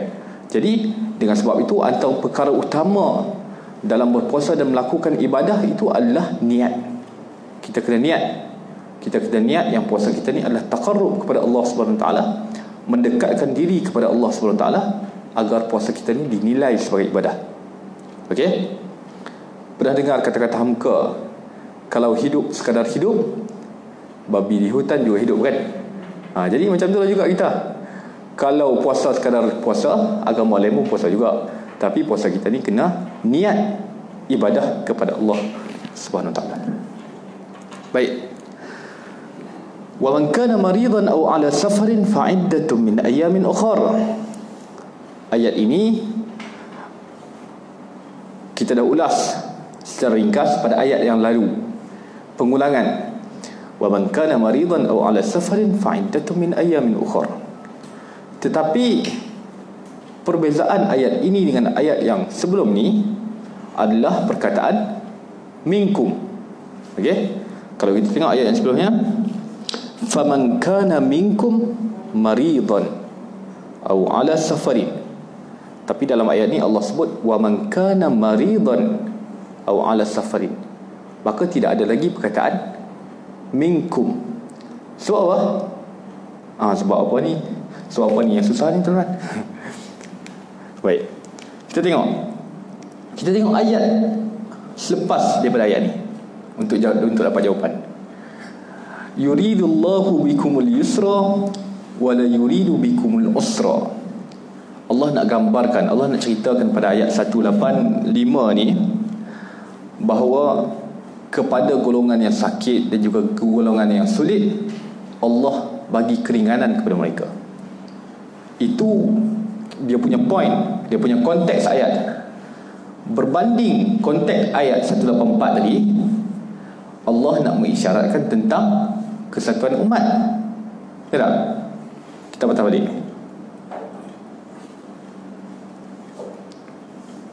Faman kana minkum maridan aw ala safarin. Ini Allah nak menggambarkan tentang kesatuan umat. Kemudian Allah menceritakan berkenaan mana ayat penuh dia. Allah nak menggambarkan kepada kesatuan umat. Faman kana minkum maridan aw ala safarin fa iddatun min ayamin ukhra. Adakah Allah menceritakan berkenaan dengan keringanan yang Allah berikan kat sini? Secara direct Allah tak cerita, tetapi mafhumnya kita dapat fahamilah. Tapi directly-nya Allah tak cerita. Jadi ayat ini membicarakan tentang kesatuan umat. Sebab itu Allah guna perkataan minkum. Okey? Kemudian Allah sebut lagi wa'alladzina yutiqunahu fidyatun ta'am miskin. Ini choice, pilihan kepada mereka yang tidak mampu puasa. Rukhsah, keringanan lagi. Okey? Berbanding ayat yang tadi, Allah nak direct kepada orang-orang yang sakit ni. Okey? Ayat 185, bila Allah sebut wa man kana maridan aw ala safarin, Allah nak direct kepada orang yang sakit. Allah nak direct kepada orang yang bermusafir, yang dalam kesulitan ni. Jadi sebab itu Allah sebut yuridullahu bikumul yusra. Allah memberi keringanan kepada mereka. Faham? Nampak tak? Tadi ayat tadi umum. Cuma Allah sekadar mention kepada orang yang sakit, kepada orang yang dalam musafir. Ini caranya. Tetapi ayat ini directly kepada orang sakit dan orang yang musafir. Jadi buktinya apa? Buktinya Allah sebut yuridullahu bikumul yusra. Kepada orang yang sakit ni Allah bagi kamu keringanan. Allah tak mau susah-susah kepada kamu. Jadi dengan sebab itu dalam ayat ni tak ada perkataan minkum lagi. Faham? Nampak ke tuan-tuan? Macam tak nampak Okey? Clear? Okey?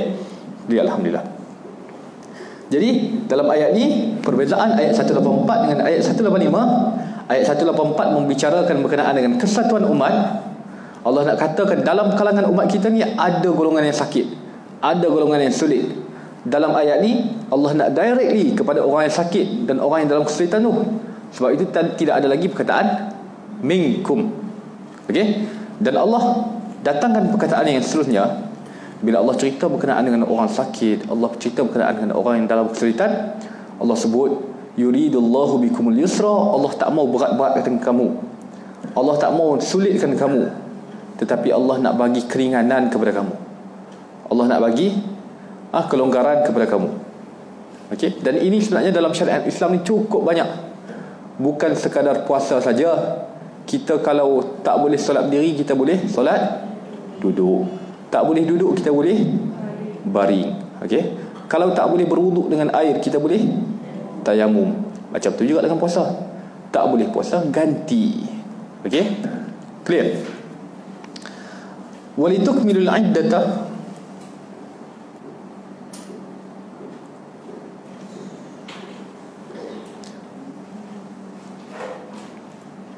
walitukmilul iddata walitukabbirullaha ala ma hadakum wala'allakum tashkurun. Allah nak maksudkan dalam ayat ni, untuk apabila kita ganti puasa tu adalah untuk kita sempurnakan puasa kita menjadi 30 hari. Itu yang pertama. Yang kedua, Allah nak mentionkan puasa ni sifatnya ataupun hikmahnya adalah untuk membesarkan Allah. Jangan fikir lagi tentang sakit, jangan fikir lagi tentang sulit, jangan fikir lagi tentang susah. Itu semua ada choice, ada kelonggaran yang Allah bagi, ada keringanan yang Allah tetapkan. Tapi fikirlah kalau kamu ni bertanggungjawab, bila kamu buka puasa, kamu kena ganti puasa. Sebab dengan ganti puasa itu kamu membesarkan Allah. Okey? Faham? Jadi sekalipun Allah sebut berkenaan dengan orang sakit, sekarang orang sulit, orang yang susah, tapi yang nak dimaksudkan berkenaan dengan puasa itu adalah membesarkan Allah. Jadi kalau kita sebut, aku tak boleh puasa hari ni, sebab apa? Aku sakit. Kalau aku puasa juga boleh mati, contoh. Jangan fikir benda tu. Tak boleh puasa, tak payah puasa. Tapi fikir yang puasa ni membesarkan Allah SWT. Tak boleh puasa, ganti hari lain. Tapi kalau kamu tak ganti puasa, itu amanah kamu dengan Allah, seolah-olah kamu bermain-main dengan Allah Subhanahu Wa Taala. Jadi dengan sebab itu puasa ni kamu kena amanah, kamu kena jujur, besarkan untuk membesarkan Allah Subhanahu Wa Taala. Kalau once kamu tinggalkan puasa, kamu kena amanah bahawa ini adalah syariat Allah, kena ganti balik. Itu maksudnya. Ustaz, kalau orang lain yang tolong ganti puasa macam dia sakit lah, sakit, boleh tak orang lain tolong ganti? Yang tu kalau sepatutnya choice yang lebih dekat adalah bayar fidyah. Bayar fidyah. Okey. Kemudian wala'allakum tashkurun. Kalau kita tengok sebab apa Allah guna perkataan tashkurun, bila Allah ceritakan konteks ayat ni, Allah bagi keringanan yang banyak kan. Allah kata siapa yang marid, siapa yang sakit, siapa yang musafir, semuanya boleh buka puasa. Dan ini adalah keringanan yang Allah bagi kepada umat Nabi Muhammad sallallahu alaihi wasallam. Jadi bila keringanan yang banyak ni menunjukkan kepada belas kasihan Allah Subhanahu Wa Taala, menunjukkan kepada rahmat Allah Subhanahu Wa Taala, apa yang kita kena buat? Bersyukur. Sebab itu Allah sebut, Allah akhiri ayat ini dengan wala'allakum tashkurun. Nampak selari tak? Selari kan? Kalau wala'allakum tattaqun tadi, selari tak? Untuk menunjukkan kepada maqasid ataupun tujuan asas puasa. Selari juga. Okey? Ayat 186. Sempat ke kawan? 15 minit lagi. Kan kita nak habiskan? Dia ada 187 ayat. Dia sampai ayat 187. Nak habiskan ke nak sampai 11.30? Habiskan InsyaAllah. Wa idza sa'alaka ibadi anni, bulan puasa tak buat apa kan? Cuti ya ni. Wa idza sa'alaka ibadi anni fa inni qarib ujibu da'watad da'i idza da'an falyastajibu li wa liyu'minu bi la'allahum yarshudun. Dan apabila hamba-hambaku bertanya kepadamu mengenai aku, wa idza sa'alaka ibadi anni, Nabi Muhammad sallallahu alaihi wasallam, kalaulah hamba-hamba aku, maksudnya hamba-hamba Allah, bertanya kepada kamu wahai Muhammad mengenai diriku, maka beritahulah bahawa sesungguhnya aku sentiasa hampir kepada mereka. fa inni qarib, sesungguhnya aku itu sentiasa hampir dengan mereka. Ujibu da'watad da'i idza da'ani, dan aku memakbulkan, menjawab, memperkenankan doa mereka dengan syarat mereka berdoa kepada aku. Falyastajibuli, maka hendaklah mereka menyahut seruan aku. Wal yu'minu bi, dan beriman kepada aku. La'allahum yarshudun, semoga-moga mereka menjadi baik dan betul. Ini terjemahan ini kurang tepat. Semoga-moga mereka dipandu kepada jalan yang betul, itu lebih tepat. Wala'allahum yarshudun, semoga mereka dipandu ke jalan yang betul. Jadi sekali lagi Allah guna pada ayat ni wala'allahum yarshudun. Tadi yashkurun. Ada beza tak? Ada beza, kita tengok. Tak banyak ulah. Ini hujung-hujung macam ni kan. Baik. Tengok direct lah. Wa idza sa'alaka ibadi anni, apabila Allah sebut, kalau kita tengok ayat ni seolah-olah macam tidak ada kaitan dengan puasa kan. Ayat 183, ayat 184, 185 semua cerita berkenaan dengan puasa. Tetapi ayat ni seolah-olah macam tidak ada kaitan dengan puasa. Betul tak? Ayat ni berkaitan dengan doa. Kalaulah seorang berdoa kepada aku, bila seorang tanya tentang aku dan sebagainya kan. Jadi yang betulnya, adakah ayat ini ada kaitan dengan puasa ataupun tidak? Ada kaitan dengan puasa. Kita tengok ayat yang sebelumnya, semuanya Allah menceritakan berkenaan dengan kesusahan, kesulitan. Allah menceritakan berkenaan dengan orang sakit.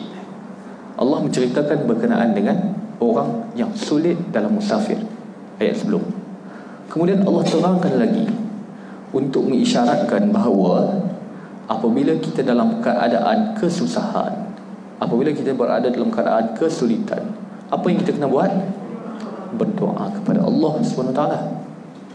Jadi ada kaitan tak? Ada kaitan. Kemudian Allah sebutkan, saya ulas ayat ni dalam slide sikit lah. Tak buka. Jadi Allah sebutkan, kena tengok ayat juga lah. Allah sebutkan pula, bila kamu berdoa kepada Allah, sesungguhnya Allah itu dekat. Jangan lagi doa kepada orang lain. Jangan sembah berhala, jangan pergi jumpa Tok Bomo. Angkat tangan doa kepada Allah, sebab Allah ini dekat dengan kita. Setiap yang kita lakukan Allah tahu.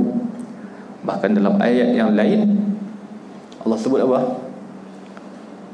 Wa nahnu aqrabu minka. Allah, maksudnya lah, saya tak ingat ayat dia. Allah dekat, lebih dekat daripada kita daripada urat tengkuk. Ada ayat min hablil warid. Cuba cek dalam Quran ni, min hablil warid. Allah sebut dalam Quran, Allah ni hampir dengan kita. Allah mengetahui setiap apa yang kita lakukan. Lebih dekat Allah dengan kita ni daripada urat tengkuk. Maksudnya urat tengkuk ni jauh lagi, Allah dekat lagi. Itu maksudnya. Jadi apabila Allah sebut berkenaan dengan kesusahan dalam ayat-ayat sebelum ni, berkenaan dengan kesulitan pada ayat sebelum ni, Allah sebut bahawa bila kita dalam kesulitan, bila kita dalam kesusahan, perkara yang pertama yang kita perlu buat adalah berdoa kepada Allah agar dipermudahkan urusan kita. Jangan jumpa orang lain lagi. Okey? Faham?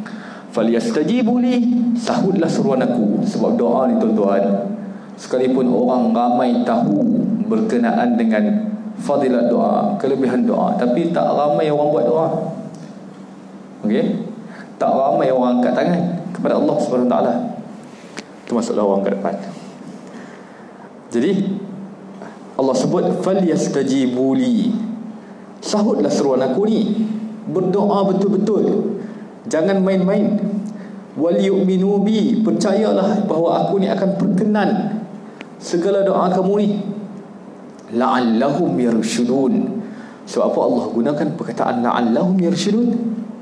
Sebab apabila kita ni meneruskan kehidupan tetapi tanpa panduan daripada Allah Subhanahu Wa Taala, kadang-kadang kehidupan kita ni tak lurus, kadang-kadang bengkang-bengkok, betul kan?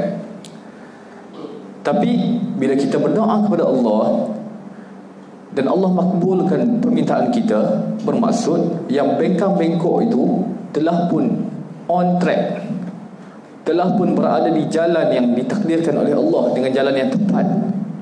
Okey? Jadi sesuai dengan Allah kata la'allahum yarshudun, supaya kamu itu dipandu ke jalan yang lurus. Sesuai. Sebab itu sir, sebab itu apa orang panggil rahsia, hikmah di sebalik doa. Itu kaitan yang pertama ayat ini dengan ayat puasa. Kaitan yang kedua, dalam hadis, kalau kita pernah dengar hadis Nabi SAW cerita berkenaan dengan seorang lelaki berdoa kepada Allah, tetapi doanya ditolak. Hadisnya apabila Nabi SAW baca ayat wa kulu min tayyibati ma razaqnakum, itu ayat Quran, dan makanlah daripada perkara-perkara yang baik daripada apa yang kami rezekikan kepada kamu. Kemudian Nabi ceritakan berkenaan dengan seorang lelaki, summa zakar rajul yutilus safar asy'asa aghbara. Kemudian Nabi menceritakan berkenaan dengan seorang lelaki berjalan jauh, musafir, asy'asa aghbara, rambut dia ni kusut masai, jauh dia berjalan. Sebab dulu perjalanan dulu tambah di tanah Arab, padang pasir kan. Kalau jalan tu memang macam itulah style dia. Kalau duduk di tanah Arab tu macam itulah, pakai baju putih dan nampak kesan-kesannya. Jadi macam tu perjalanan orang dulu, ada kesan dia, nampak bajunya dan sebagainya. Dan ini kalau kita tengok dalam hadis Jibril, malaikat Jibril alaihissalam bila pergi jumpa Nabi SAW, tiba-tiba Umar kata, ni siapa ni? Kami tak kenal pun dia ni. Tapi dia ni nak kata mai pada jauh, dia ni pakaian elok. Tengok dia tu. Jadi nak kata dia ni jalan daripada jauh, pakaian dia elok, tak nampak kesan. Nak kata dia ni orang kalangan kita, kami tak kenal. Pelik. Rupanya malaikat. Jadi sifat orang yang berjalan jauh ni macam tu lah. Macam kita lah, kalau kita balik kampung semua, kadang-kadang badan kita pun masam, baju kita pun busuk. Macam tu lah. Jadi ada kesan-kesan dia. Seorang lelaki yang berjalan yutirus safar asy'asa aghbara, rambut dia pun kusut masai, ada kesan-kesan debu dan sebagainya. Yamuddu yadayhi ila sama, ya rabbi ya rabbi, dia angkat tangan kepada Allah, angkat tangan ke langit, memohon kepada Allah. Dia sebut ya rabbi, wahai Tuhanku, wahai Tuhanku, maksudnya dia minta, ya Allah, dia mengadu kepada Allah. Wa mat'amuhu haram, Nabi kata makanannya makanan yang haram, wa mashrabuhu haram, minumannya haram. Fa kaifa yustajabu lah, bagaimana nak dimustajabkan kepada golongan yang macam ni? Jadi isyarat dalam hadis ni, sebelum kita nak berdoa, kita kena melakukan ketaatan kepada Allah Subhanahu Wa Taala kan. Kita kena meninggalkan perkara-perkara yang diharamkan oleh Allah Subhanahu Wa Taala. Jadi contoh ketaatan yang praktikal yang kita boleh buat adalah dengan berpuasa. Apabila kita berpuasa, apabila kita salat, apabila kita meninggalkan perkara yang haram, maka itu lebih memudahkan untuk doa kita dimustajabkan. Jadi kalau nak dibandingkan ayat doa ni datang dengan selepas ayat puasa, logik tak? Logik. Susunan dia betul tak? Betul. Sebab itu ayat doa ni datang selepas ayat puasa. Dia bukan datang selepas ayat, dia selit tengah-tengah. Soal lepas ni ada lagi ayat puasa. Clear? Masuk ayat akhir, insya-Allah. Okey, sikit. Uhilla lakum lailatas siyamir rafathu ila nisaikum hunna libasul lakum wa antum libasul lahun. Alimallahu annakum kuntum takhtanuna anfusakum fataba alaykum wa afa ankum fal'ana bashiruhunna wabtagu ma kataballahu lakum wa kulu washrabu hatta yatabayyana lakum al-khaytul abyad min al-khaytil aswad min al-fajr thumma atimmu as-siyama ila al-layl wa la tubashiruhunna wa antum aakifuna fil masajid tilka hududullah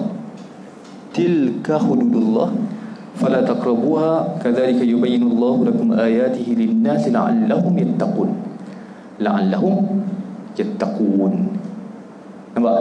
Tadi la'allahum yarshudun, sebelumnya la'allahum yashkurun. Semuanya adalah selari. Kita akan terang. Ayat yang kedua ni, ayat yang terakhir ni, Allah nak khabarkan kepada kita berkenaan dengan keharusan untuk bergaul dengan antara suami dan isteri di malam bulan Ramadan. Wahillalakum lailatul siyam ar-rafathu ila nisaikum. Kemudian Allah sebut hunna libasul lakum wa antum libasul lahun. Isteri adalah pakaian bagi suami dan suami adalah pakaian bagi isteri. Alimallahu annakum kuntum takhtanuna anfusakum. Dulu zaman Nabi sallallahu alaihi wasallam ada yang terbabas. Jadi Allah sebut, Allah mengetahui ada di kalangan kamu yang khianat kepada diri kamu sendiri, terbabas. Fataba alaikum wa'afa ankum, tapi Allah maafkan mereka. Fal'ana bashiruhunna wabtaghu ma kataballahu lakum. Tapi sekarang ni boleh kamu untuk bergaul dengan isteri kamu. Wabtaghu ma kataballahu lakum, dan carilah apa yang telah ditetapkan oleh Allah kepada kamu. Wa kulu washrabu hatta yatabayyana lakum, dan makan dan minum sehinggalah jelas. Al-khaytul abyad itu adalah waktu fajar, jelas waktu fajar. Summa atimmu siyama ila al-lail, apabila waktu fajar puasalah sampai ke malam. Puasa sampai malam tu maksudnya sampai masuk waktu maghrib. Wala tubashirunhunna wa antum aakifuna fil masajid. Ini juga ada hikmah sendiri. Sebab apa Allah datangkan perkataan ni, wala tubashiruhunna, maksudnya jangan kamu dekati isteri-isteri kamu. Wa antum aakifuna fil masajid, apabila kamu i'tikaf di masjid. Ada sebab apa Allah letak perkataan ni di hujung.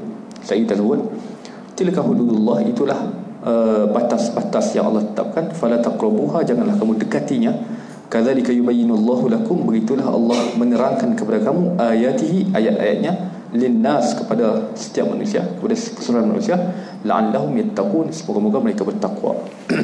Kita tengok, wahilla lakum lailatul siyam ar-rafathu ila nisaikum.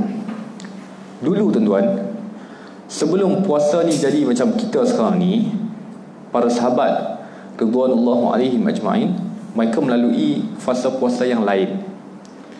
Puasa yang sama tapi bentuk dan cara yang lain.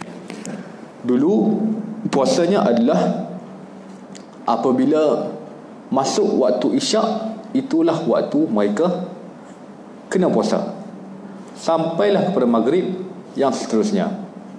Okey, itu yang pertama. Itu style yang pertama. Style yang kedua, kalau mereka ni tertidur waktu maghrib, tak berbuka puasa, jadi mereka tak buka puasa waktu maghrib, pada waktu tu mereka kena sempurnakan puasa mereka sampai ke hari seterusnya. Okey, faham? Jadi bila jadi macam tu, waktu untuk mereka bersama dengan isteri-isteri mereka terhad. Okey, sampai ada di kalangan sahabat yang terbabas. Faham kan? Jadi bila ada yang terbabas, Allah nasahkan maksudnya Allah hapuskan hukum yang lama dan Allah datangkan hukum yang baru. Hukum yang baru ni, uhillalakum lailatas siyamir rafathu ila nisaikum. Allah menghalalkan bagi kamu pada malam bulan Ramadan. Maksudnya bukan lagi maghrib ke isyak saja, tapi keseluruhan malam, daripada maghrib sampailah ke subuh. Dihalalkan bagi kamu pada malam bulan puasa ar-rafathu ila nisaikum, bergaul dengan isteri kamu. Faham kan? Jadi ini adalah pertukaran hukum daripada yang lama kepada yang baru. Baik. Kemudian apa sir, apa rahsia? Allah sebut hunna libasul lakum wa antum libasul lahun. Allah sebut hunna tu maksudnya mereka bagi wanita. Wanita-wanita tersebut adalah pakaian bagi kamu.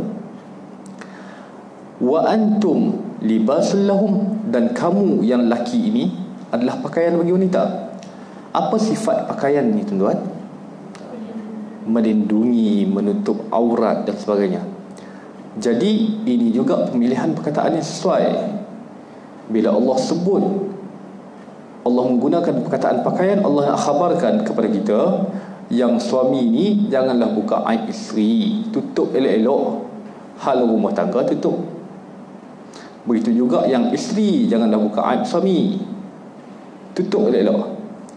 Sebab itu digunakan perkataan libas.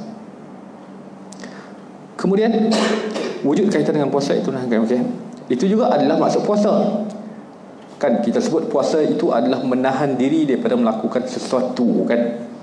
Jadi bila kita tahan diri kita daripada menyebarkan keaiban suami ataupun isteri kita, nak menceritakan perkara yang tak elok tentang isteri kita ataupun rumah tangga kita kepada orang lain, itu juga maksud puasa itu menahan diri. Okey. Jadi dengan sebab itu Allah gunakan perkataan hunna libasul lakum wa antum libasul lahun. Ada maksud yang tersirat sebalik perkataan itu. Baik.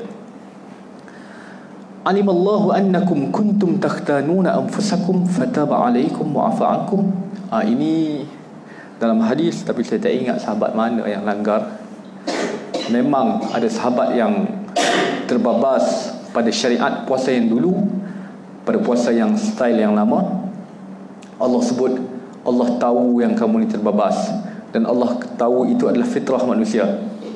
Jadi fataba alaikum wa afa ankum, tapi Allah maafkan, dan itu juga menunjukkan kepada sifat rahmat Allah SWT.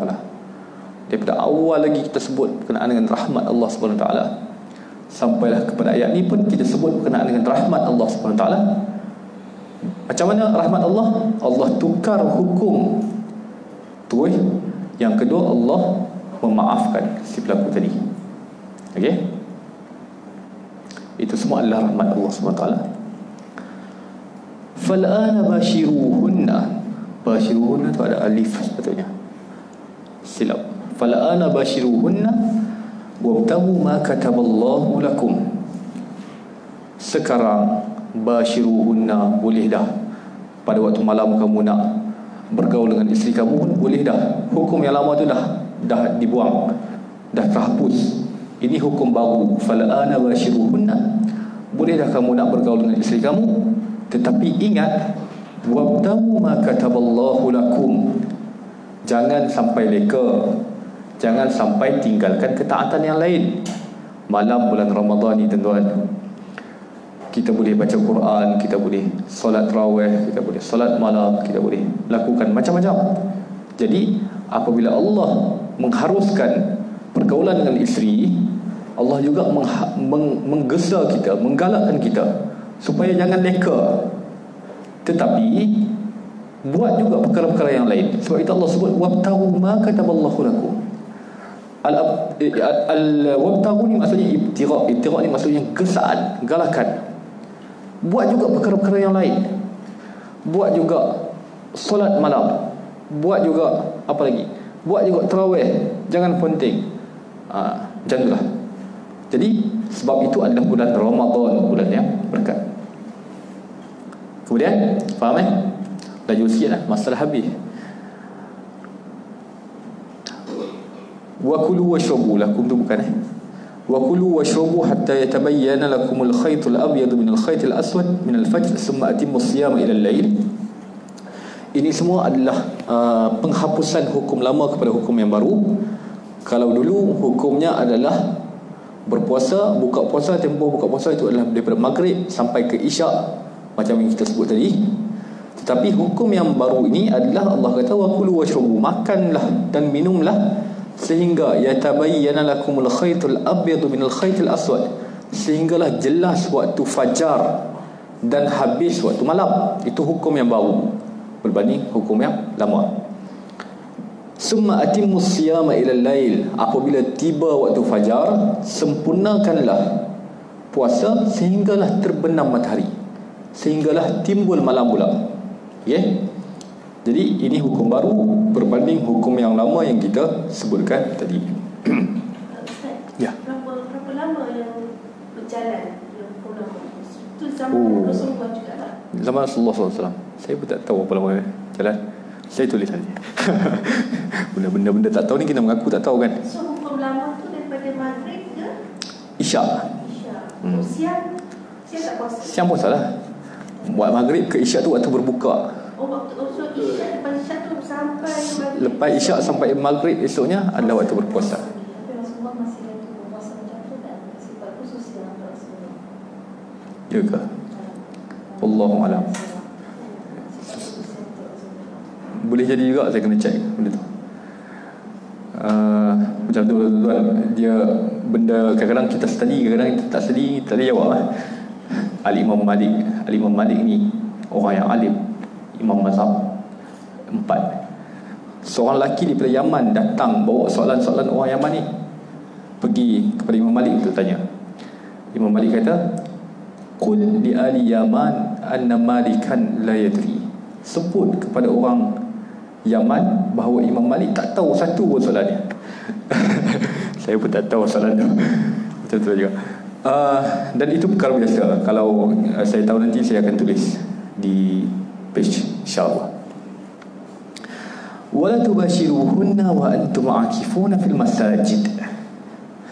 Kita sebut berkenaan dengan ayat puasa ni daripada awal tadi sampailah ayat terakhir. Tetapi ayat terakhir ni Allah sebut wala tubashiruhunna wa antum aakifuna fil masajid. Janganlah kamu dekati ataupun bergaul dengan isteri kamu dalam keadaan kamu beriktikaf di masjid. Apa rahsianya? Ada kaitan ke? Allah nak sebut bahawa di hujung-hujung Ramadan ni, tempat yang paling bagus, tempat yang paling afdal adalah beriktikaf di masjid, bukan lagi di rumah. Jadi itu sebabnya Allah akhirkan, Allah letakkan ayat ni di hujung ayat Ramadan. Okey. Kalau Allah letakkan pada ayat 183 tadi, yang awal-awal tadi, adakah sesuai? Boleh jadi sesuai, boleh jadi sesuai. Tetapi ini lebih sesuai, kan? Jadi bila Allah cerita berkenaan dengan Ramadan secara keseluruhan sampai ke penghujungnya, Allah sebut di penghujung Ramadan itu, dia tally lah sikit. Dia selarilah dengan perjalanan bulan Ramadan, daripada bulan Ramadan sehari kita puasa ni sampai 10 malam terakhir. 10 malam terakhir tu tempat dia bukan lagi di masjid, bukan lagi di rumah, bukan lagi dengan isteri-isteri kamu, tetapi tempatnya adalah berkhalwat dengan Allah Subhanahu Wa Taala fil masajid, di masjid-masjid. Dengan sebab itu Allah akhirkan ayat itu dengan ayat puasa dengan lafaz ini, dengan mendatangkan ayat ini. Dan itu juga selari dengan malam Lailatul Qadar. Dalam hadis kan Nabi sebut cari malam Lailatul Qadar di 10 malam terakhir, kan? Kemudian Nabi takhsiskan, Nabi khususkan lagi, cari di hari-hari ganjil malam yang terakhir. Dan memang dalam hadis yang lain Rasulullah SAW dia ketatkan pakaian dia, menunjukkan dia tak lagi bersama dengan isteri-isteri dia di 10 malam terakhir Ramadan. Macam tu juga selarinya setiap hadis-hadis tu dengan ayat ni. Bila sampai hujung Ramadan, jangan fikir lagi tentang hal rumah tangga. Yang jadi kediaman baru kamu di penghujung Ramadan adalah masjid. Betul. Clear? Nampak? Kemudian la'allahum yattaqun. Sebab apa Allah gunakan balik perkataan taqwa? Taqwa ni maksudnya takut kepada Allah. Kita sebut tadi kan, taqwa ni adalah melakukan ketaatan kepada Allah SWT dan meninggalkan segala larangan Allah SWT. Itu adalah taqwa. Dalam maksud yang lain, taqwa juga bermaksud kita ni takut kepada Allah SWT. Sebab itu kita buat apa yang Allah suruh dan kita tinggalkan apa yang Allah larang. Jadi konteks ayat ni menceritakan berkenaan apa? Kalau kita tengok konteks ayat ni, semua menceritakan berkenaan dengan benda-benda yang membatalkan puasa. Kan? Kita tengok Allah mention, Allah isyaratkan ada sahabat yang terbabas. Allah isyaratkan berkenaan dengan boleh makan dan boleh minum pada malam Ramadan, selepas pada malam bulan puasa. Selepas tu tak boleh. Jadi bila Allah isyaratkan benda-benda yang membatalkan puasa ni, Allah akhirkan ayat ni supaya kamu ni takut. Kamu ni takut untuk langgar perintah Allah. Kamu ni takut untuk melanggar apa yang Allah haramkan. Sebab itu ayat ni diakhirkan dengan la'allakum tattaqun. Clear? Faham Akhir kesimpulan. lebih 15 minit. Minta maaf tuan-tuan. Kesimpulan yang umum, puasa adalah latihan, didikan dan juga tarbiyah untuk menghadapi bulan-bulan yang lain. Seperti yang kita sebut di permulaan tadi, bulan puasa ni Allah Ta'ala melarang kita memakan, kan? Allah Ta'ala larang kita melakukan benda yang sebenarnya harus. Makan itu harus, minum itu harus dan sebagainya. Tetapi tiba-tiba dalam bulan puasa ni Allah melarang kita untuk melakukan benda yang harus. Itu adalah tarbiyah. Kalaulah benda harus pun Allah larang dan kita mampu buat, apatah lagi benda-benda yang lebih berat, yang haram, zina, arak dan sebagainya. Kemudian kita sebut juga matlamat utama puasa ialah taqwa, syukur dan juga mendapat petunjuk. Itu yang ayat-ayat akhir yang kita sebut tadi, kan? Taqwa itu adalah matlamat yang paling penting. Yang kedua, untuk kita mensyukuri nikmat Allah Subhanahu Wa Taala. Dan yang ketiga adalah untuk mendapat petunjuk apabila kita ni berdoa kepada Allah, kita mohon petunjuk kepada Allah Subhanahu Wa Taala. Dan kalau boleh kita tambah lagi, kesimpulan yang seterusnya adalah puasa ini adalah isyarat ataupun simbol kepada kesatuan umat Islam. Sebab apa? Dan ada pun dekat ibadah-ibadah yang lain macam yang kita sebut tadi, ibadah ziarah menziarahi, ibadah solat jemaah, as-salatul jemaahati afdal min salatil fardhi bi 27 darajah dalam hadis.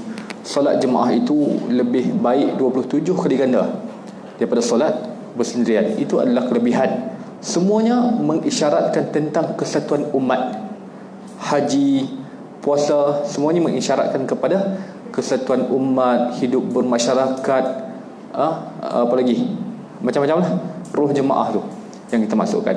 Tidak ada orang yang puasa separuh hari kemudian negara lain puasa separuh hari. Tak ada. Tak ada orang yang puasa waktu malam kemudian kita pula kena puasa waktu malam. Tak ada. Semuanya kena puasa waktu pagi sampailah terbenam matahari. Dan itu semua kita lakukan bersama. Kemudian bila sampai bulan hari raya pula, tak dibenarkan seorang pun puasa. Betul tak? Ke sebahagian boleh puasa? Tak ada. Tak boleh puasa. Siapa yang puasa hukumnya adalah haram. Itu semua menunjukkan kesatuan ummah dalam syariat Islam.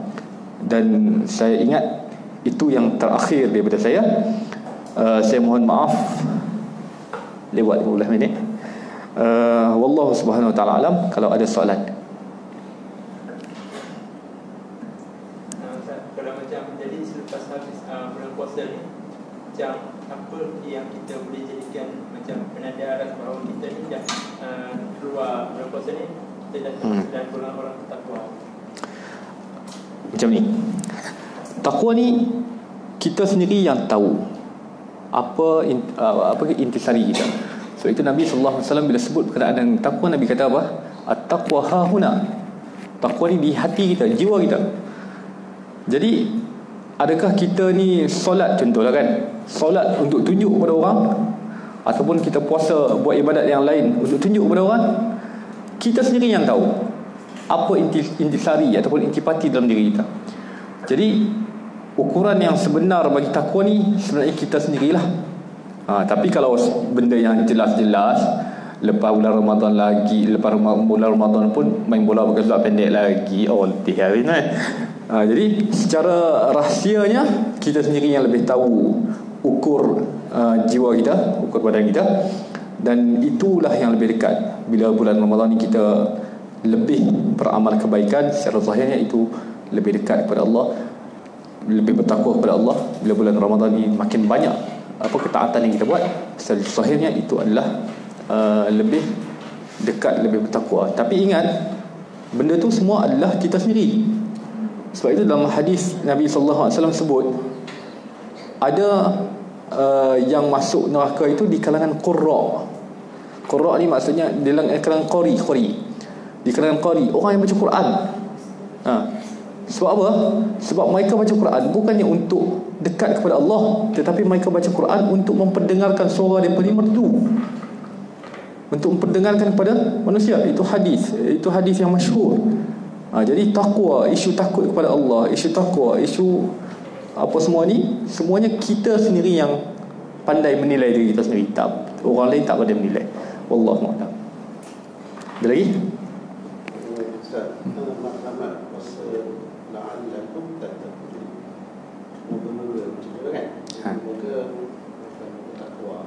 Maknanya tak ada garanti kan.